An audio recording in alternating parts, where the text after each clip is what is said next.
Hello, this is Glenda Miles with Mindful Healing Space and Glenda Miles Therapy. And I am here today to talk about resiliency, especially during these challenging times. And so the following information is not only about what resiliency is, but also how we can create it, cultivate it, and use it more. So what is resiliency? Resiliency is kind of two things, yet the same. One is our capacity to recover quickly from difficulties. But really, it's not just our ability to recover, but our capacity to navigate and apply resources that sustain our well-being. So it's kind of twofold. One is our ability to be able to move through challenging circumstances like the times that we're in, but also to be able to have enough self-awareness to understand and to call upon our inner resources and those resources externally that can ensure that we maintain a sense of strength, health, and well-being while moving through those challenging periods of time. And so during this webinar, I want to talk about resiliency from a assets perspective. And there's 5 kind of areas where we can look at our assets: relational, professional, attitudinal, emotional intelligence, and adaptation. So in each of these 5 areas, there's certain assets that we have and that we can cultivate more of. So the first one, relational assets, are those relationships that we have. Our relationships are social networks and connections with family, friends, community, colleagues. These are all resiliency assets. These are all things that we can call upon to ensure our well-being in times of challenge. So how do we build relational assets? We build relational assets by being other-centered, meaning we have an understanding that we are in relationship with people and we show up to those relationships by being kind and being generous and offering of ourselves. We also are able to build healthy and strong relationships when we have an ability to resolve problems or come to challenges, issues, potential problems in a relationship where we are able to take responsibility for our actions, listen to understand the other person, make apologies as necessary, forgive the other person for any grievances that they may make against us, and actually look for ways to resolve the problems. Next to that is refusing to put others down. I mean, we want on both sides of this, both giving and receiving, we want to be praised for our strengths. We want to be able to use our strengths. We don't want to put other people down, especially publicly. We want to focus on their strengths and building them up. This is why gossiping or anything in that kind of realm actually takes away from or withdraws from our relational assets. So we want to spend time with those who build us up. Of course, anybody knows that being around someone, whether at work, in your family, your friends, in your community, if you walk in and you're feeling kind of down and the person's able to talk to you and really speak to who you are and your strengths and what you have to offer, and you come away feeling better, that's somebody who builds you up. And we want to both be those people and be around those people. And so as we look to also resolve problems in relationships, sometimes it's also recognizing other people's inability to do that, and we manage or minimize our time around those people. The second asset group is professional assets. So our work relationships, our career, where we know that resilient people perceive that they have a greater influence over circumstances because they have actually a good understanding of their own knowledge and skills. So they have some amount of competency and confidence in their competency to be able to go into a situation and know how they can influence it and the job that they're in. They have good problem solving and reasoning skills. They have job specific skills. They take action and make sound decisions as needed. They are able to discern when they should and when they should ask for help, when they should make a decision on their own and when they should ask for help. And overall, they tend to have a love of learning, which is going to come up repeatedly throughout this presentation. So to build professional assets, that's when we seek training and education. We ask questions, we engage with others around us, we take advantage of learning opportunities, we get involved in community organizations or other organizations outside of our work where we can build up expertise and training. And we consult other colleagues or other people who have similar experiences or are just more experienced and wise than us to get their input and their professional opinion about what we're doing and how we could do things better. So the third group is attitudinal assets. So maintaining a positive disposition and sense of optimism, even in the face of difficult or challenging situations. So this is all about mindset, having a growth mindset versus a fixed mindset. So, you know, when we think about resiliency it's can be thought of like a continuum or this line that kind of goes on and is quite flexible within the middle. On one end might be something called fragility, or that which we feel like we might just crumble. You know, the idea that we're so fragile we could break. And then on the other side, it's so rigid. It's like the armor that we wear that stops us from actually being able to move with any degree of flexibility, but seemingly protects us. And on both ends of those things, they're fragile and could seemingly break. But in reality, it's all this continuum of fluidity and flexibility, and of course, our capacity within that to be resilient. So our growth mindset or our attitudes about things, how we think about something, how we view it, actually is very indicative of how we actually end up moving through something. When we're able to have a positive disposition or a sense of hope and optimism, case in point, here we are in this pandemic, this period of isolation. You could be drowned in the negative thoughts about what that means, the losses, the grief. And certainly there will be moments and days where we do sit in that and are really more closer to those feelings. And even then, can you see that this too shall pass? That there is this sense that one day, in the not too distant future, things will be back to some semblance of normalcy. Maybe not the same normal as before, but some sense of it.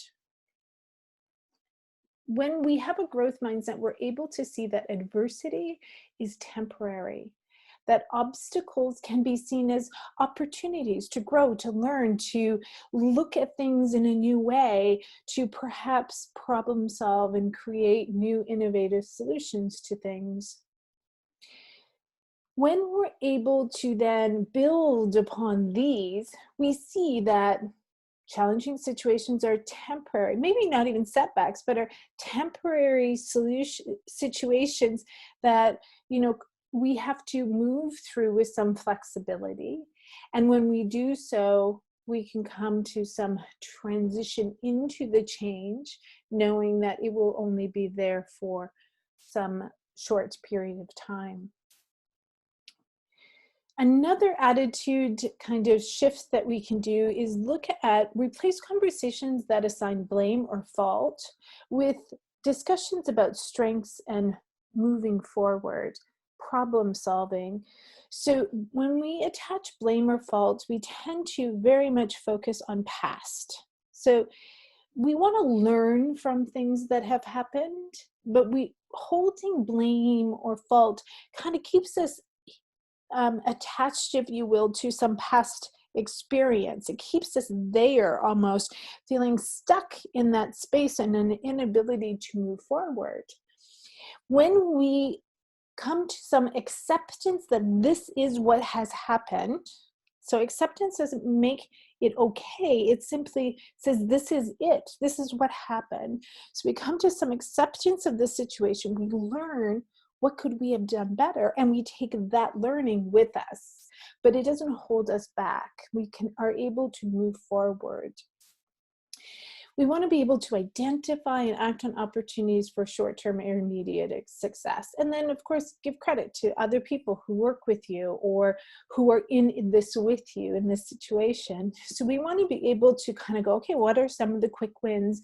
And certainly be able to share and celebrate those things. That allows us, again, to kind of look at things as both celebratory in terms of the things that we can do, but also, kind of balances this out from this negative situation or challenging situation that we're in to our ability to actually move forward and to create some success.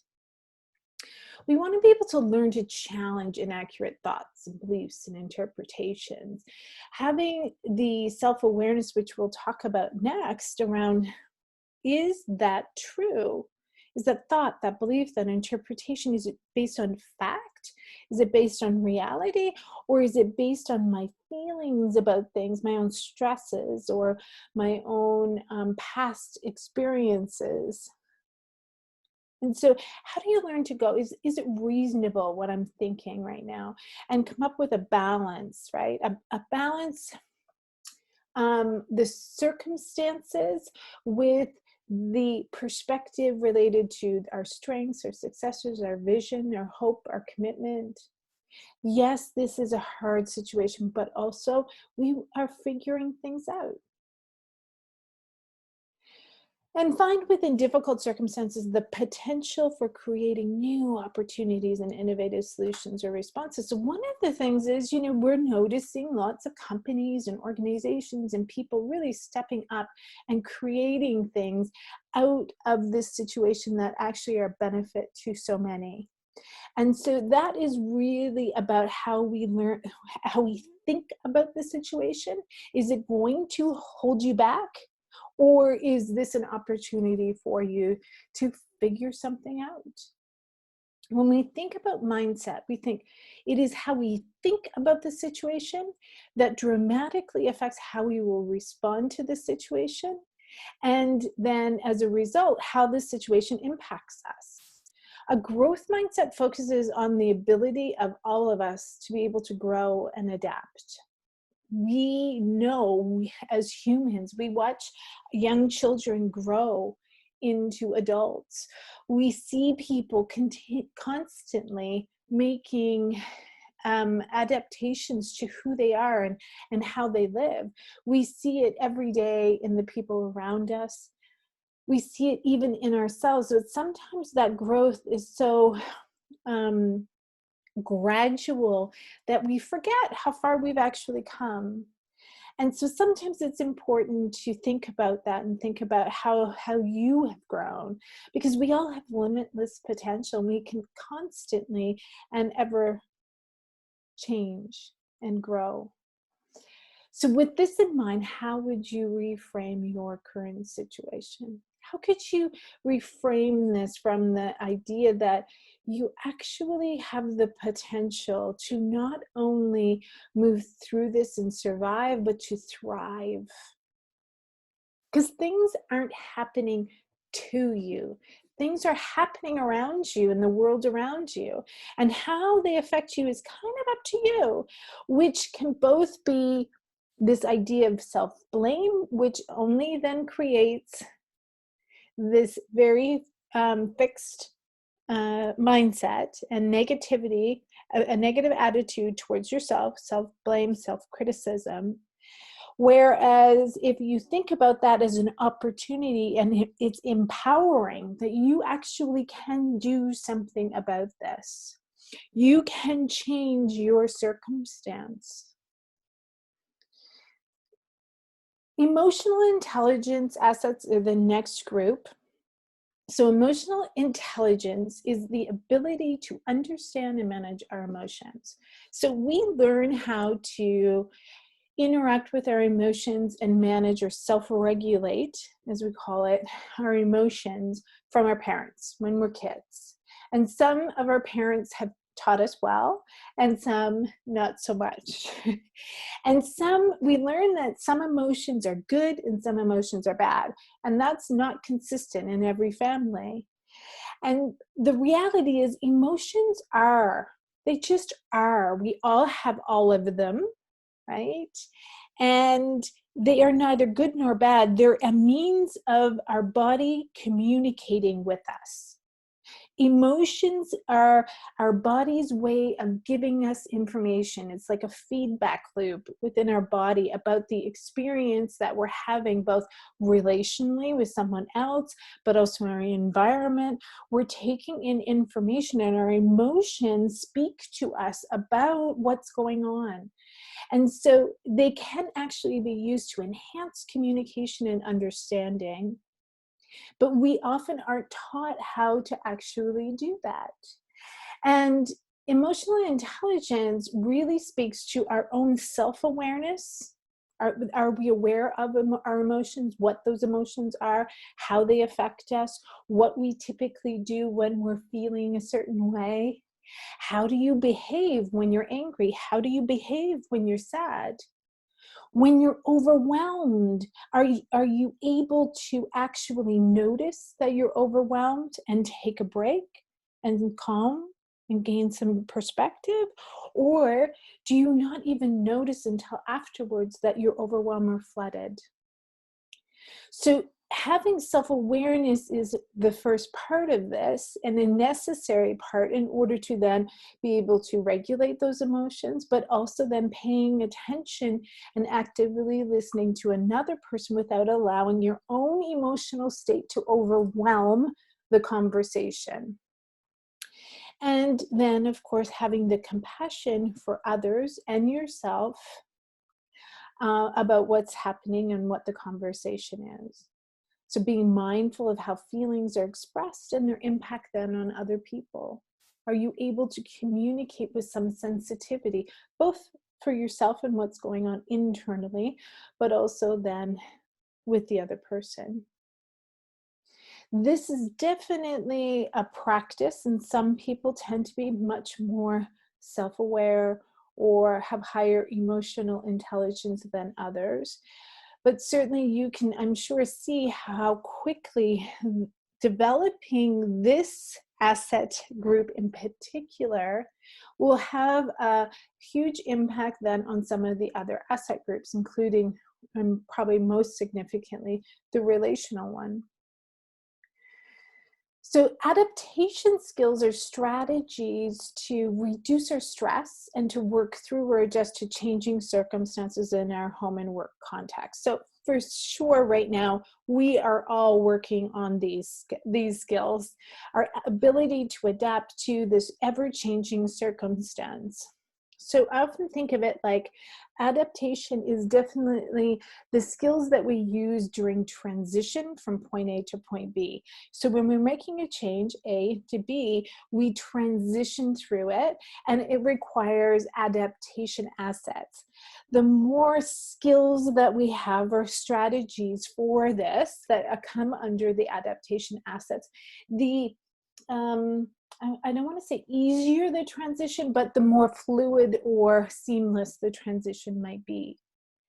So when you have the development of coping strategies to deal with your stress, so are you able to cope with stress? Do you have the support systems around you? Are you able to take proactive strategies for dealing with those changes in routine? How quick are you to adapt to change? Are you able to apply support strategies? So do you have the people around you and the resources around you to kind of lean on during periods of change? To build these is certainly to identify sources of stress in your life and learn how to reduce them as you can, where you have control. looking at the situation in front of you and breaking down the problems and identifying what you actually have some amount of control or influence, and then make a plan for how to deal with that. Making a plan often gives us, again, that sense of empowerment, and that we do actually have some amount of power and control over the situation and can do something about it.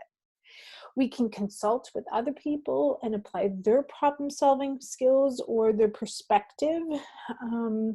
We can anticipate transition. So here we are in this next, phase of transition where we're all at home, and most of us have been working from home in some way, shape, or form, or at least in this transition, or you're at work, but other colleagues, may be working from home.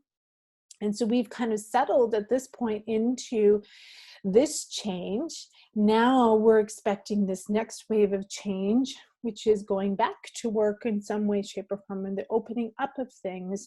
And so this is another transition. So we're trying to gather information at this point because there's a lot of uncertainty, and where there's uncertainty, we have increased stress. And so to manage that stress is gathering information from reputable sources and from experts around us, from our colleagues, from our bosses. And of course, the other adaptation assets would be to enjoy life, self-care, relaxation techniques, enjoying a healthy lifestyle. When we have a feeling of being healthy and well, we are able to deal with higher degrees of stress and are more resilient towards the challenging situations that we have to face. So the human brain is designed, unfortunately, to have a negativity bias. And of course, it does that from a survival, right?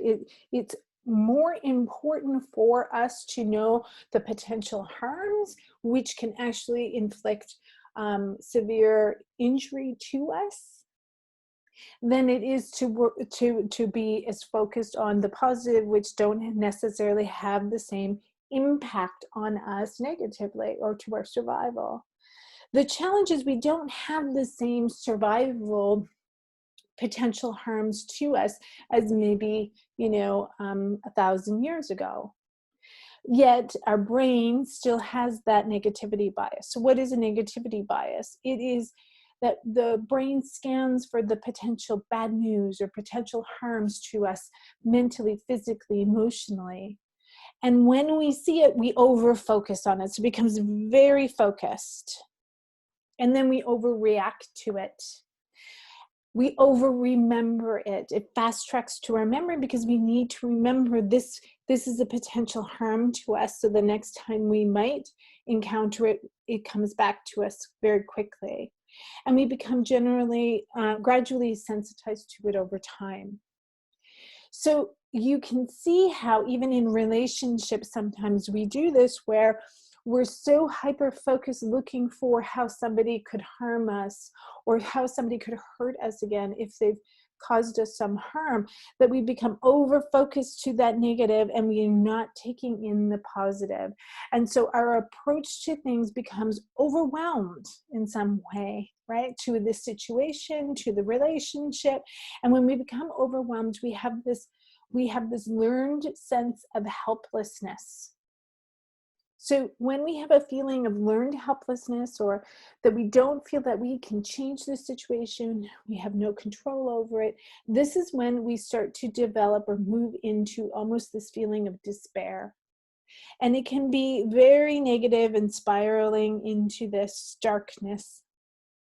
And so what we want to do is find ways to help feel empowered.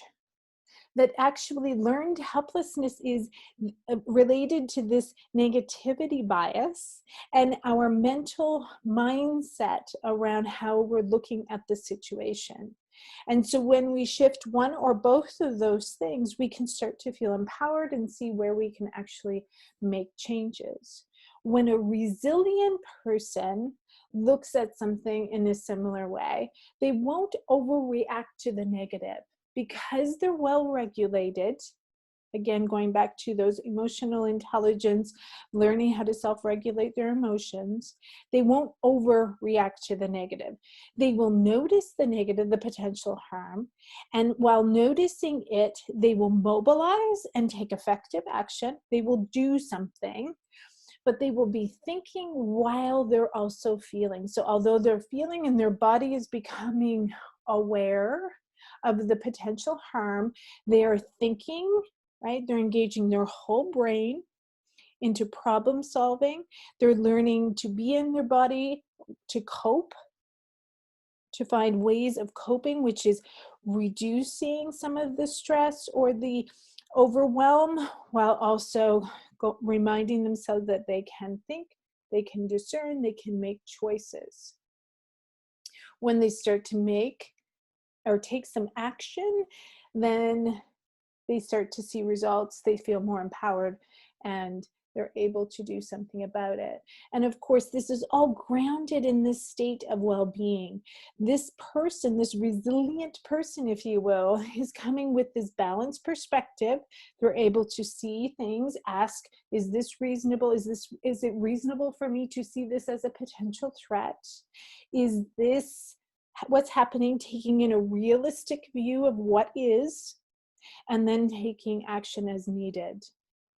They're coming from this place of having gratitude and taking in the things in their life that they do have around them, the support system that they do have, and they have meaning and purpose in their own life. So one of the things that we know we can do is learning. When we can learn how to be a resilient or develop resilience. So of course we talked about lots of different aspects of resilience. So let's just say for a moment we want to practice gratitude. We can learn how to be grateful or to take in those positive things in our life, in positive relationship as an example. So we can either be hyper-focused looking for what's wrong in our relationship or the potential threat, that negativity bias, or we can also look and experience the positive.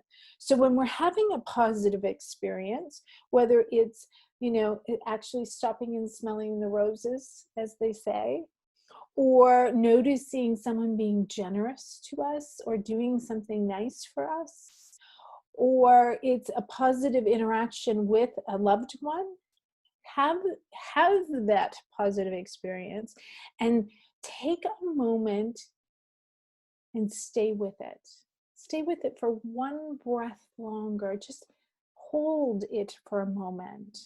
So we want to move from thinking, oh yeah, this is really nice, to feeling, this is so nice, to feeling it in your body, absorbing it in, internalizing it, and then focusing too on what's rewarding about this. Oh, this feels nice. This is this nice exchange, and linking the feeling back to what you experience. So this is experience-dependent neuroplasticity. So we want the brain to actually link this experience with this feeling and take it in and connect the dots within our brain and actually start to build these neural nets between these experiences, because this is experience-dependent neuroplasticity, where we're building these neural links through our experience.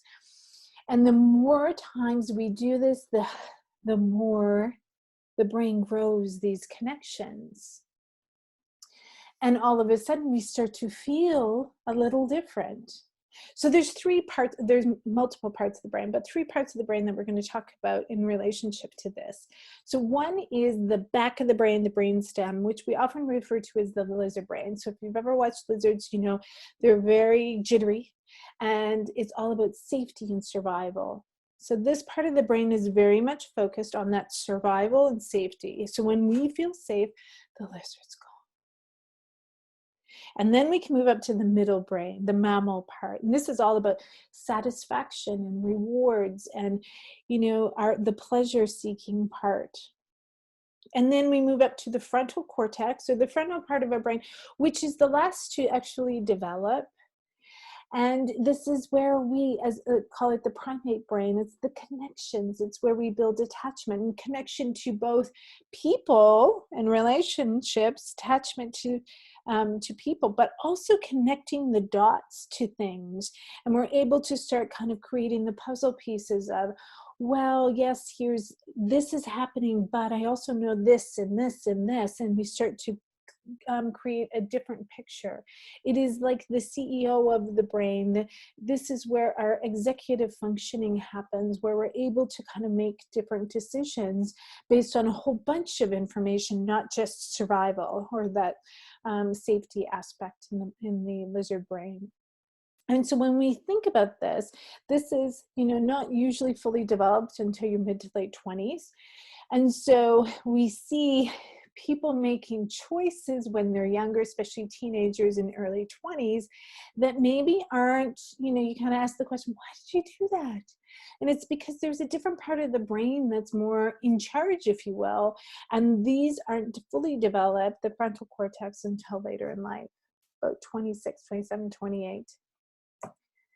So here's some practices. The first kind of group is recognizing, so seeing, recognizing, connecting the dots. So again, thinking of the three parts to the brain: learning, acquiring mental resources through learning, and starting to shift it away from the idea of just it being to a state to trait. So that's when we're going from thinking to feeling to linking it and having that full experience.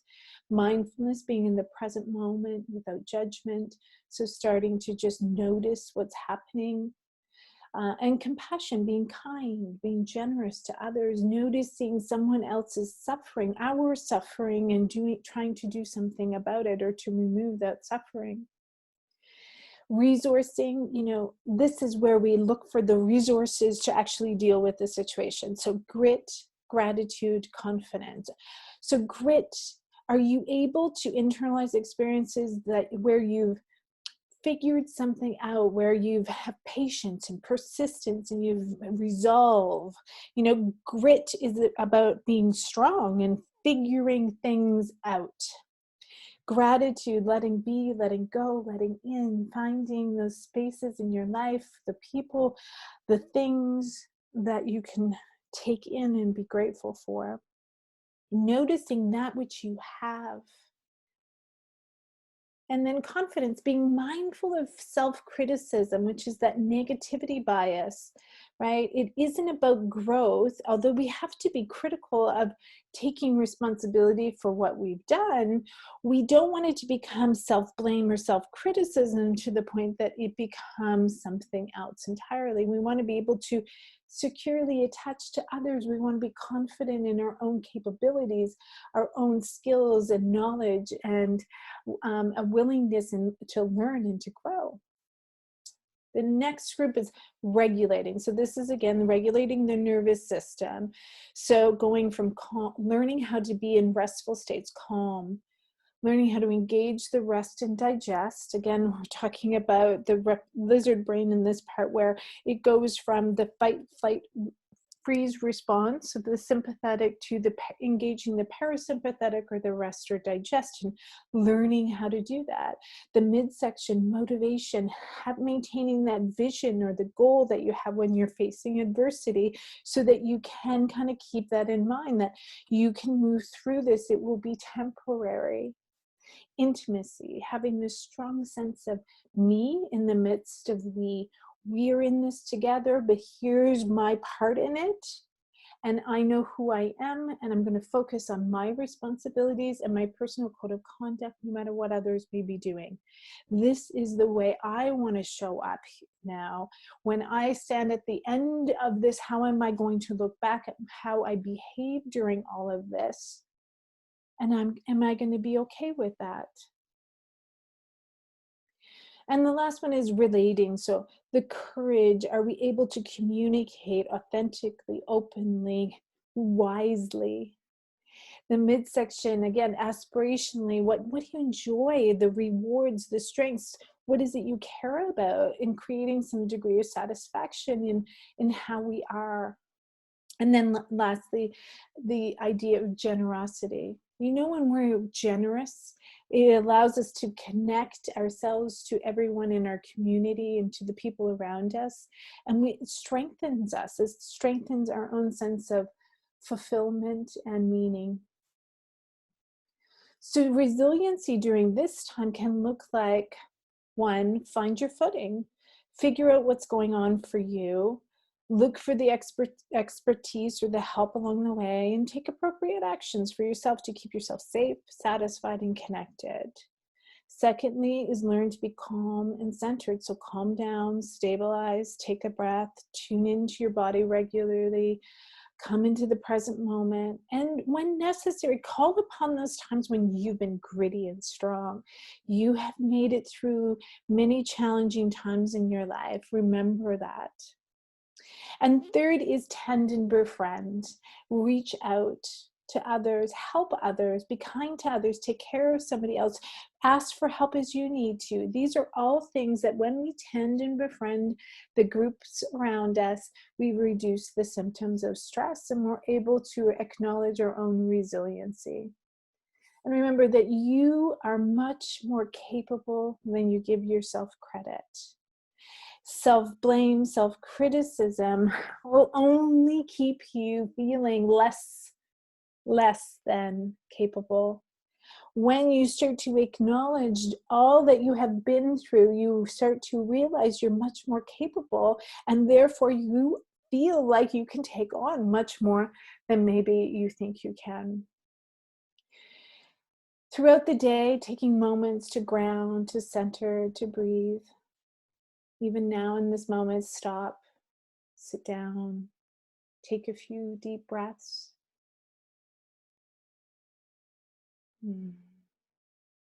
Just start to notice the slight movement of your body with your breath. Notice where you can kind of feel your breath the most in your body as you both inhale and exhale.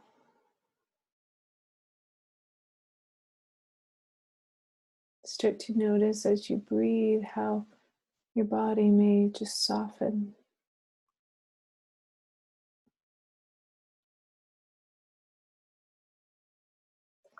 Rick Hansen has this 5-minute challenge that I quite like. So throughout the day, maybe 5-6 times a day, take this. He says 5 minutes. I don't even know if it takes 5 minutes, but first is take in the good, the minute details of whatever you happen to see, notice, feel. Take it in. You go for a walk around the block a couple of times a day. Take it in. Find gratitude for your body, for moving, for the fresh air around you, for the sun shining, for your neighborhood, for your home. Think about what you want to grow. So what is it you're trying to learn or focus on right now? So as you think about that, feel it. Take moments to actually be with it. So if it's patience or gratitude or compassion or whatever it is, feel it, embody it, practice it. Practice it throughout the day. Be with the sense of it. Really take it in again, and that whole experience dependent neuroplasticity. And throughout the day, come home to what Rick Hansen calls a deep green, which is just what we did a moment ago, this place of relaxation. Even for a moment, just find that inner peace, those few breaths, allowing your body to relax. And when you can do this a few times a day, you start to shift your experience with your day. And remembering, often, I was having this conversation with someone the other day where, they were like, oh, I had such a bad day. It's like, oh, did you have a bad day, or did you have a bad moment in the day that you allowed to infiltrate the rest of the day? So, when you think about how resilient you are, think about you have this bad interaction or a negative interaction with, say, a colleague. How long does it take you to let go of that conversation? How long does that conversation sit with you throughout the day? Are you able to acknowledge it for what it is and let it go and move through it, learn from it, deal with it, take action, appropriate action? Or do you allow it to fester for the day and then take over and become a bad day? What could have been a bad moment or a bad experience became a bad day. And as you move through this experience of the pandemic and isolation, are you having bad days or are you having a bad month or experience throughout this whole thing? You know, we will all have up days and down days, and you know, things are a little bit more fluid, and it will depend greatly on how we're taking care of ourselves, our mindset around it, and also just the other demands being placed upon us, whether that's at work or at home, with family, with friends, with children, and the other demands being placed upon us, which are not equal every day. And so as those demands shift, we have to shift and adapt with them. Here are a few resources. Resilient by Rick Hansen was one that I used quite a bit throughout this. The Greater Science Center at UC Berkeley has some great information, some great simple practices for you to do, including gratitude and patience and some of the other ones that we talked about. They also have a great podcast, Science of Happiness, where they take some of those practices and have a person be the guinea pig who tries it out for a little bit, and then they talk about their experience actually doing it. The Resilience Factor is another great book. Radical Compassion by Tara Brach is wonderful. Mindset by Carol Dweck is a great one on how to actually use mindset as a means of shifting and being more successful, as well as exercises from the mindfulness-based emotional balance workbook are great for the emotional intelligence and creating not only self-awareness but self-regulation. Thank you so much for joining me, and I do hope you have a great day.